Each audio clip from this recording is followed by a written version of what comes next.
देखिए, एक मोटी समझने वाली बात यह है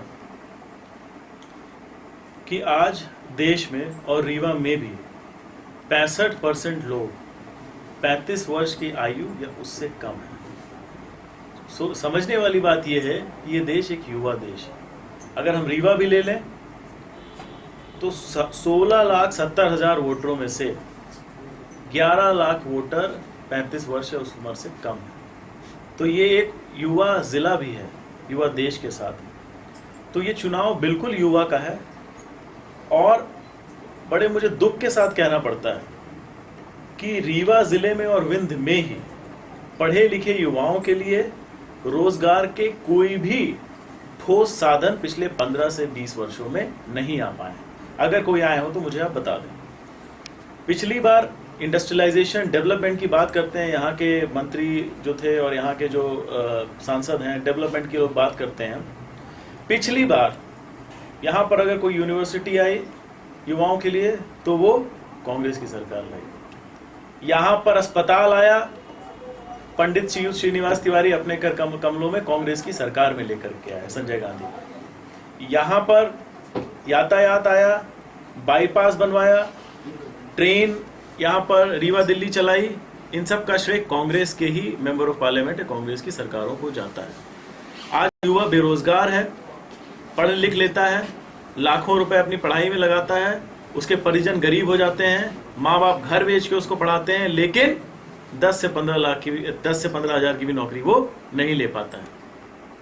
राहुल गांधी जी इस समस्या को समझते हैं, कमलनाथ जी इस समस्या को समझते हैं। उन्होंने बोला कि हमने इंदिरा आवास योजना के तहत घर तो देना शुरू कर दिया लोगों को, जिसको ये लोग अब प्रधानमंत्री आवास योजना बोलते हैं। लेकिन सिर्फ घर देना आवश्यक नहीं, रोटी भी देना जरूरी है। आज जो बेरोजगारी का हाल है, हमारे कांग्रेस प्रेसिडेंट राहुल गांधी जी ने सोचा कि हमें कहीं ना कहीं अपनी इकोनॉमी को, अर्थव्यवस्था को सुधारने के लिए और लोगों को सक्षम, जिससे कम से कम वो 2 रोटी तो खा सकें रोज की, इसके लिए उन्होंने 6,000 रुपये महीना, 72,000 रुपये साल की न्याय योजना लाई। इससे पूरे देश के गरीब वर्ग और युवाओं का उत्थान होगा, इसका मुझे पूरा भरोसा है। मैं अगर यहाँ से चुना जाता हूँ, मैं माननीय कमलनाथ जी जो अपने डेवलपमेंट मॉडल के लिए पूरे इंडिया में नहीं पूरे विश्व में कई ग्लोबल कॉन्फ्रेंसेस में वो जाते हैं, वहाँ उनकी प्रख्याति है, उनका मैं हाथ पकड़ के लाऊंगा और बोलूँगा जिस तरह आपने मुझ युवा को मेरे पिताजी के निधन के बाद गोद लिया है, उस तरह आपको इस जिले को भी गोद देना पड़ेगा। और यहाँ पर डेवलपमेंट के लिए आपने जो भी छिंदवाड़ा मॉडल वहाँ पे लगाया वो आपको यहाँ भी लगाना पड़ेगा। मुझे भी रीवा में उसी तरह की सड़कें चाहिए जिस तरह की सड़क छिंदवाड़ा में है, जो भोपाल और इंदौर से भी चौड़ी है। हमारे युवा के लिए स्किल डेवलपमेंट सेंटर्स हम खोलेंगे छिंदवाड़ा और के तर्ज पे, जहाँ पे उनके स्किल हो सके, जिससे वो देश और विदेश में उनको नौकरियाँ मिल सकें। यहाँ की जैसे पढ़ लिख तो लिया, और उसकी खपत कहाँ हो। मैं हिंदुस्तान में जितनी अच्छे से अच्छी पढ़ाई हो सकती है सब करके बैठा हूँ, लेकिन अगर मैं चाह लूँ कि मुझे विंध्य में ही कहीं मिल जाए नौकरी की, 50,000 की नौकरी अगर मैं करना चाहूँ, मैंने सारी की हैं, मैं मल्टीनेशनल्स की नौकरी छोड़ के आया हूँ, तो मैं अगर चाहूँ तो मुझे यहाँ नौकरी नहीं मिलेगी। मैंने अभी अपना ITR भरा है, इसमें मुझे भरना पड़ता है। तो पिछले साल की मेरी आमदनी पूछी कितनी थी, वो आमदनी मेरी मैं देख रहा था 24-25 लाख रुपए थी तनख्वाह साल की। तो क्या मैं इतना पढ़ने के बाद क्या मैं यहाँ पे कहीं रोजगार पा सकता हूँ? नहीं पा सकता हूँ, दर दर भटकना पड़ेगा। आज हर युवा की दिक्कत ये है, और ये मेरे साथ हुआ है, जीवन में घटित हुआ है, इसलिए मैं जानता हूँ। रोटी के लिए मैं कंसल्टिंग अभी भी करता था, मुझे बाहर जाना पड़ता था, मैं अपने पिता का जिंदा मुंह नहीं देख पाया।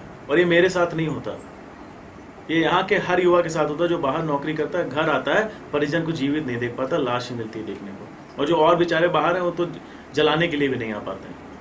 तो ये इस दर्द को मैं समझता हूँ, और मुझे कहीं ना कहीं लगता है कि एक नई क्रांति लानी पड़ेगी रीवा के युवा के लिए, विंध्य के युवा के लिए, जहाँ हम उनको रोजगार दिलाएं, अच्छी स्किल सिखाएं, जिससे वो ग्लोबल बड़ी बड़ी कंपनियों में उनका एम्प्लॉयमेंट हो सके, उनको नौकरी मिल सके। और उनके जब मैं युवा के जीवन का उत्थान जब हम कर पाएंगे तो हर वर्ग का, उसके परिवार का उत्थान होगा। किसान घर से आता है, उस किसान का भी उत्थान होगा। कहीं ना कहीं मुझे ऐसा लगता है कि संपूर्ण समाज का इससे उत्थान होगा। किसानों के संबंध में अगर मैं बोलूं हमारी माननीय कमलनाथ जी की सरकार को सिर्फ 76 दिन मिले और इस 76 दिन में विकास पुरुष कमलनाथ जी ने 83 वचन पूरे करके दिखाए।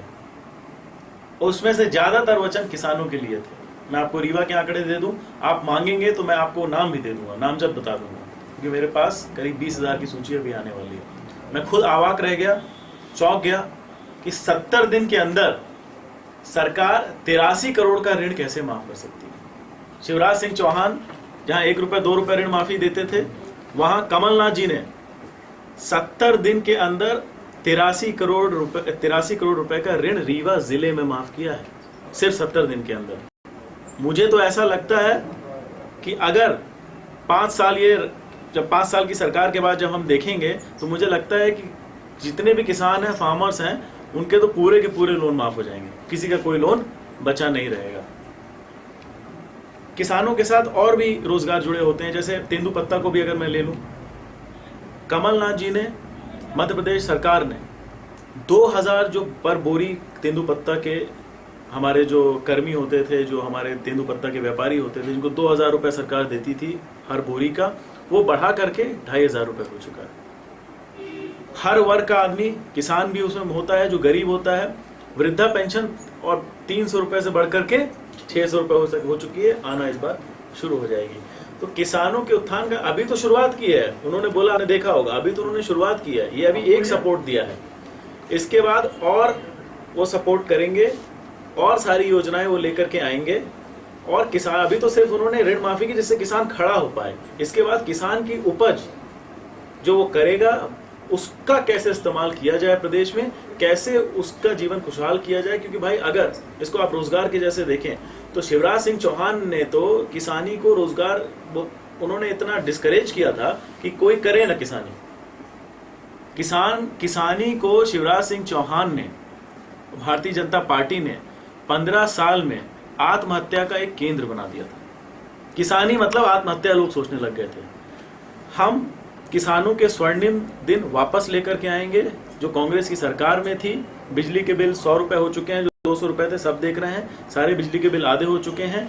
किसान को कम से कम लागत में ज़्यादा से ज़्यादा प्रोड्यूस करेगा और प्रोड्यूस करने के बाद उसको मार्केट भी मिलेगा, बाजार मिलेगा जहां वो बेच पाए, जिससे किसान भी दीपावली में और होली में अपने बच्चों को अच्छे कपड़े दिला सके।